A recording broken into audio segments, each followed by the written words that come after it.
अस्सलामुअलैकुम रहमतुल्लाहि व बरकातुहू। साथियों, आज मैं एक वीडियो बना रहा हूँ एक आदमी के जवाब में, जो उसका आईडी चलता है एमडी सैरुद्दीन आलम। भाई, आपको जब पता नहीं है तो फिर ऐसे ज़ुबान का इस्तेमाल मत करो, ठीक है।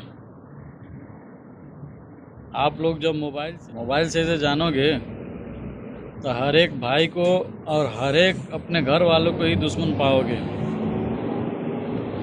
सोशल मीडिया किसी मुस्लिम कंट्री या किसी मुस्लिम के हाथ में नहीं है, ठीक है।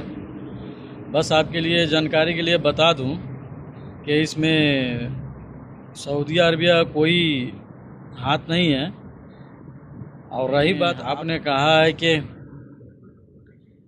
सद्दाम हुसैन के बारे में, सद्दाम हुसैन के बारे में अगर आपको मालूम नहीं है ना, तो आप जाके पढ़ लीजिएगा और देख लीजिएगा। आज उसकी हिस्ट्री बहुत ज़्यादा उपलब्ध है। आइए मैं थोड़ा सा बता दे रहा हूँ।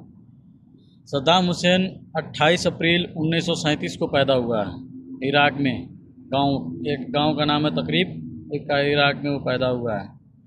वो नौजवान में ही सियासत में घुसा, और सियासत में घुसने के बाद एक पार्टी है इराक में, बास पार्टी है, उस पार्टी में शामिल हुआ। और उसके ना वहाँ पे जब प्राइम मिनिस्टर था, उसके ऊपर हमला हुआ, वो उन्हीं हमले में शामिल हो गया, लेकिन उस वक्त नाकाम रहा।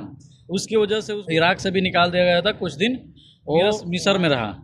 उसके बाद 1968 में उसका पार्टी वहाँ पर बदलाव किया और उसकी हुकूमत हो गई, और 1979 में वो वहाँ का प्राइम मिनिस्टर बन गया। कौन? सद्दाम हुसैन। 1980 में वो ईरान से जंग शुरू किया। ये जंग 8 साल तक चलता रहा, लेकिन कोई फ़ायदा नहीं हुआ, कोई कामयाबी नहीं निकल कर आया। फिर 1990 में वो कुवैत पर हमला कर दिया, और हमला करके और उसको कब्ज़ा कर लिया, कुवैत को। 2003 में अमेरिका ने उसके ऊपर इल्ज़ाम लगा दिया, कहा कि बहुत मजबूत हथियार है उसके पास, और उसके ऊपर ये इल्ज़ाम लगा के सद्दाम हुसैन की हुकूमत चंद हफ्तों में ख़त्म कर दिया, उसको गिरफ्तार कर लिया।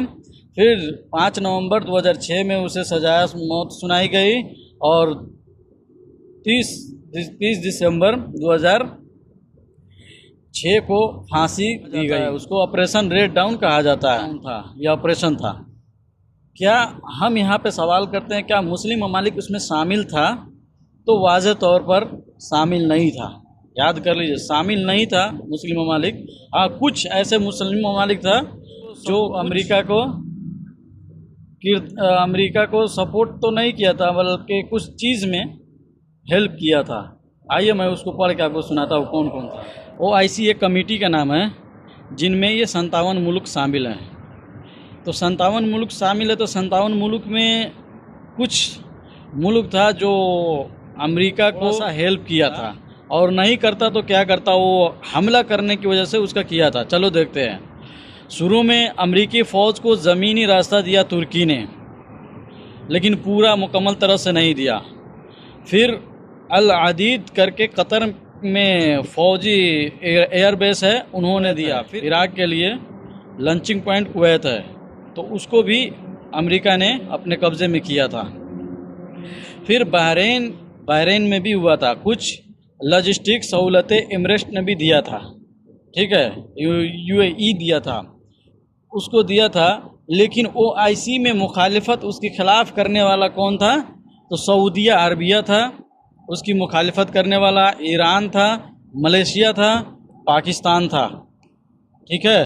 तो अगर कोई मसला अगर आपको नहीं पता है तो बराह रास्त थोड़ा नेट पे जाके सर्च कीजिए, और उसके बाद किसी भी आदमी को जवाब देने के लिए ज़ुबान गलत का इस्तेमाल मत करो, क्योंकि आपने जो ज़ुबान इस्तेमाल किया है वो बहुत ही गलत है।